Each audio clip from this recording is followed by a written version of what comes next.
Hello बच्चों, मैं श्रीमती राखी बरमैया, उच्च माध्यमिक शिक्षक, रसायन विज्ञान, शासकीय कन्या उच्चतर माध्यमिक विद्यालय मठ मंदिर। आज हम पढ़ेंगे आप-बाऊ का नियम। आप-बाऊ का नियम इलेक्ट्रॉनिक विन्यास नियम है। इलेक्ट्रॉनिक विन्यास के 3 नियम हैं। फर्स्ट अगर हम देखें तो ये है आप-बाऊ का नियम। सेकंड नियम आगे पढ़ेंगे हम, जो कि है हुंड का नियम। थर्ड नियम है पाउली का अपवर्जन नियम। तो यहाँ जो पहला नियम है वो हम पढ़ेंगे आप-बाऊ का नियम। इस नियम के अनुसार यह नियम कहता है कि इलेक्ट्रॉन किस कक्षा में पहले प्रवेश करेंगे। आप-बाऊ ने कहा कि इलेक्ट्रॉन बढ़ती हुई ऊर्जा के क्रम में कक्षा में प्रवेश करते हैं, अर्थात इलेक्ट्रॉन पहले कम ऊर्जा वाले कक्षा में भरे जाते हैं और इसके बाद अधिक ऊर्जा वाले कक्षा में भरे जाते हैं। जिस ऑर्बिटल या कक्षक की ऊर्जा कम होती है इलेक्ट्रॉन वहाँ पहले जाते हैं और जिस कक्षा के ऑर्बिटल की ऊर्जा अधिक होती है इलेक्ट्रॉन वहाँ बाद में जाते हैं। तो अगर हम यहाँ पर देखें, एस कक्षक हैं, पी हैं, डी एफ, एस उपकोष, पी डी एफ, इनमें से एस कक्षक की इसकी ऊर्जा कम होती है तो इलेक्ट्रॉन पहले एस कक्षक में जाएगा, फिर पी कक्षक में, फिर डी और एफ में। तो इलेक्ट्रॉन उस कक्षा में पहले प्रवेश करता है जिसकी ऊर्जा कम होती है और उस ऑर्बिटल में बाद में जाता है जिसकी ऊर्जा अधिक होती है। आप-बाऊ ने इसे n+l नियम के द्वारा भी समझाया। n+l नियम यहाँ पर ये कहता है कि n+l नियम, यहाँ पर n और l, n है मुख्य क्वांटम संख्या और l है द्विगलसी क्वांटम संख्या। तो आप-बाऊ ने कहा वह उपकोष जिसके लिए n+l का मान कम होता है उसकी ऊर्जा भी कम होती है, अर्थात इलेक्ट्रॉन वहाँ पहले जाएगा जिसके लिए n+l का मान कम होता है। और यदि किन्हीं 2 या 2 से अधिक उपकोषों के लिए n+l का मान समान होता है तो इलेक्ट्रॉन वहाँ प्रवेश करता है जिसके लिए n का मान न्यूनतम होता है। तो इन्हें हम एग्जाम्पल के द्वारा भी समझ सकते हैं। आगे हम देखेंगे, हमारे पास ये कुछ कक्षक हैं। यहाँ पर आप देखेंगे, यहाँ पर 3 उपकोष हैं, 6s, 5s, 4p, 3d उपकोष। इन उपकोषों के लिए जब हम n+l का मान निकालते हैं तो यहाँ पर 6s के लिए यहाँ पर n+l का मान आता है 6 + 0 6। 5s के लिए निकालते हैं तो s के लिए क्योंकि l का मान 0 है तो यहाँ भी 5 + 0 तो ये हो जाता है 5। 4p के लिए n का मान 4 और p के यहाँ पर l का मान 1 हो जाता है तो ये 4 + 1 = 5। और 3d के लिए 3n का मान 3 और d के लिए 2, 3 + 2 = 5। तो जब हम ये मान निकालते हैं तो इन चारों कक्षकों में 6s के लिए यह मान 6 आता है, बाकी अन्य कक्षक के लिए एक समान आता है 5। तो इतना ज्ञात है कि 6s की ऊर्जा अधिक होती है।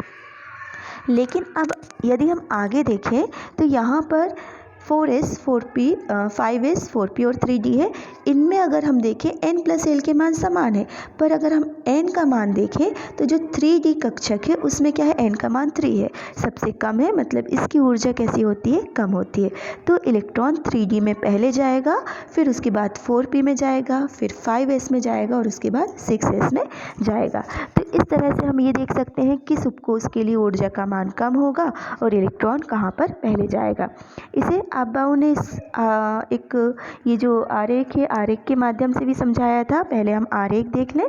इस आरेख को अगर हम देखते हैं तो ये आरेख बना है। इस आरेख में ये आपको दिए हैं n के मान, n = 1, 2, 3, 4, 5, 6। इस आरेख को हम कैसे बनाते हैं, तो यहाँ पर आरेख बनाने के लिए बिल्कुल छोटा सा तरीका है कि हम बच्चों से ये ज़रूर बोलें कि बेटा आप लोग ये जो 1s है इनको लाइन से लिख के रखें, 1s, 2s, 3s, 4s, 5s, 6s, 7s, 8s। उसके बाद हम सीरीज तैयार करें 2p की, 2p, 3p, 4p, 5p, 6p, 7p। फिर d से स्टार्ट करें 3d, 4d, 5d, 6d और फिर इसके बाद 4f से स्टार्ट करें 5f। तो इस प्रकार से पहले हम ये जो उपकोष है उनको बना लें और इन उपकोषों में जो ऊर्जा का क्रम है वो कैसा है, बढ़ती हुई ऊर्जा का क्रम। मतलब जिस कक्षा की ऊर्जा कम है, जैसे हमने कहा 1s की ऊर्जा कम है, इलेक्ट्रॉन 1s में पहले जाएगा तो इलेक्ट्रॉन 1s में गया, उसके बाद इलेक्ट्रॉन 2s में जाएगा, 2s के बाद इसको राउंड लें और यहाँ पर 2p में जाएगा, फिर 2p के बाद 3s में, 3p से होता हुआ 4p में, 3p में 3s के बाद इलेक्ट्रॉन 3p में जाएगा, फिर इसके बाद ये 4s में जाएगा और 4s के बाद ये इलेक्ट्रॉन कहाँ जाएगा, 3d में। यहाँ पर बच्चे अक्सर गलती करते हैं, इसलिए बहुत ज़रूरी है आरेख ध्यान रहे कि 4s के बाद डायरेक्ट बच्चा 4p कर देता है। तो 4s के बाद इलेक्ट्रॉन 3d में जाता है, 3d के बाद 4p, फिर 5s और फिर 5s के बाद ये जाता है 4d में, 5p, 6s और इस प्रकार से ये ऊर्जा का क्रम अगर हम बच्चों को बनाना सिखा देते हैं तो बच्चे बहुत अच्छे से उपकोषों का ऊर्जा स्तर जान जाते हैं। और जब उन्हें पता है किस उपकोष की ऊर्जा स्तर कम है, किस उपकोष की ऊर्जा कम है, तो इलेक्ट्रॉन वहाँ पहले जाएगा, जिसकी ऊर्जा अधिक है वहाँ इलेक्ट्रॉन बाद में जाएगा।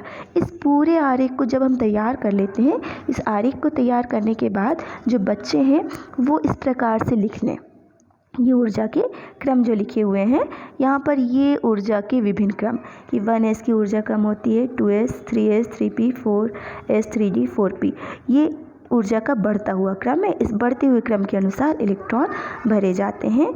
तो इलेक्ट्रॉनिक विन्यास के नियमों के लिए बच्चे इन कक्षकों को अच्छे से तैयार कर लें कि इलेक्ट्रॉन पहले कम ऊर्जा वाले कक्षक में जाता है, तो 1s की ऊर्जा कम होती है और इस क्रम को आप तैयार कर लें। तो इस क्रम से हम इलेक्ट्रॉनिक विन्यास आसानी से भर सकते हैं। इलेक्ट्रॉनों का जो इलेक्ट्रॉनिक विन्यास हम लिखते हैं, बहुत आसानी से हम इलेक्ट्रॉनिक विन्यास याद रख सकते हैं, पढ़ सकते हैं, समझ के कर सकते हैं। Okay, thank you.